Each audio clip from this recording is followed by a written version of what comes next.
For reasons I will probably never understand, I found myself in the highlands of Guatemala, surrounded by doctors and nurses from Canada.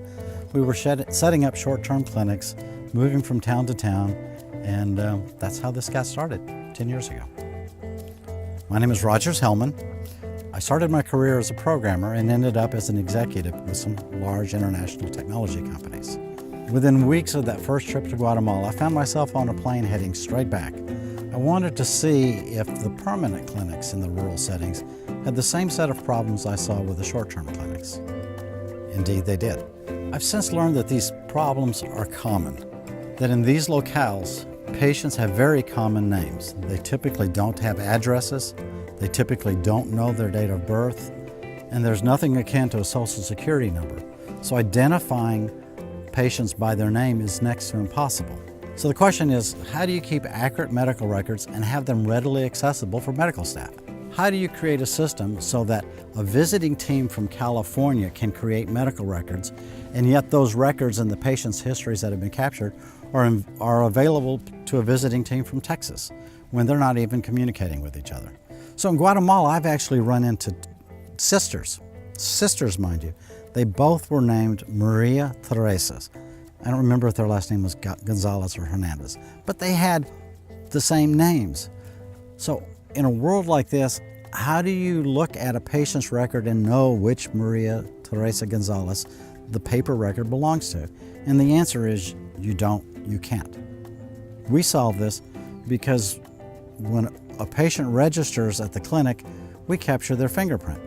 So when they come back, we also do their fingerprint, and we know exactly which records and how many visits they've been here in the past and which records are theirs. There's no doubt, there's no ambiguity, and it all happens instantaneously. Rarely does a patient have an address, but we don't find that as a problem. When a patient registers, we know what town they live in, and as soon as we know that, a map pops up. And the patient points out where on the map they live, and we record that. So we're capturing the GPS data behind that and merging it with our medical record. Once I figured out how to make these problems work, or how to solve these problems, I realized that the data I was collecting and the method I was collecting them in was much bigger than what I had realized. Because healthcare is more than just a doctor meeting a patient. It's more than a doctor and a nurse and a pharmacy and a laboratory meeting with a patient. There are whole teams of people in the background, a whole plethora of people working to make health a reality for the people in these regions. So what I had done was the data I had gathered enabled all of these groups to work more efficiently, work in a collaborative fashion and cohesively, if I put it together right. In most cases, we're receiving the data from the clinics in real time, which enables us to create maps of disease patterns in real time. Think about that. Right now, most places are reporting the diseases they encounter to the Ministry of Health 30 days after the fact.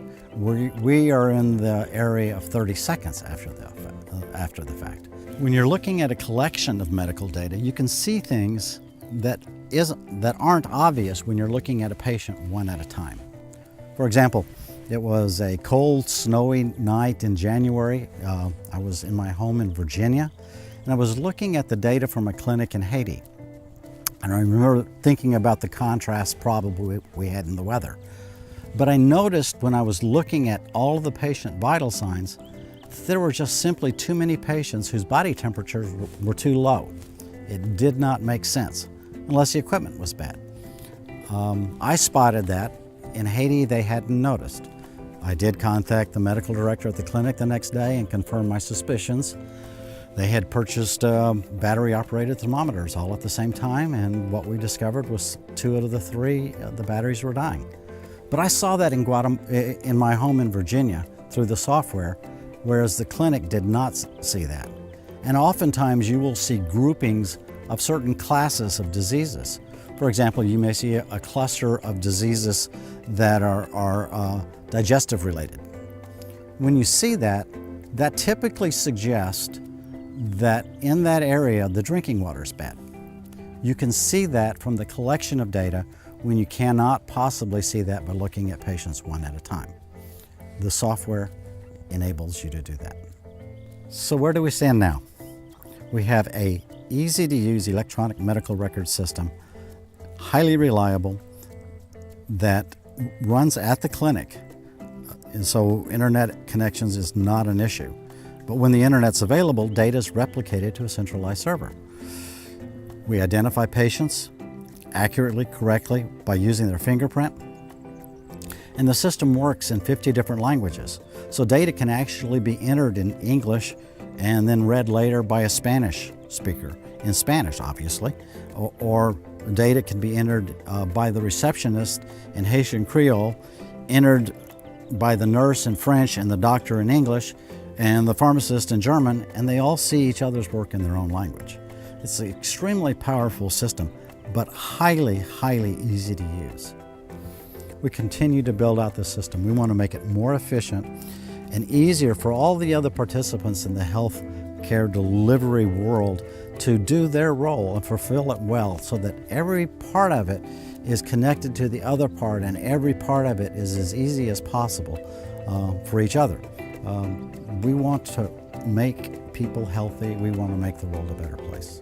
Soon we'll be working on a tablet-based home health care system so that we can enable doctors to coordinate the care of patients at home and view their status without having to actually travel to their houses.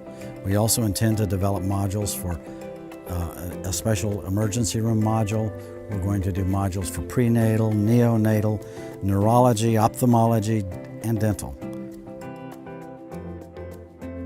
My name is Roger Hellman. I'm with Four Corners Medical Software, where we've done a lot. We're going to do more, and I'd like for you to join us.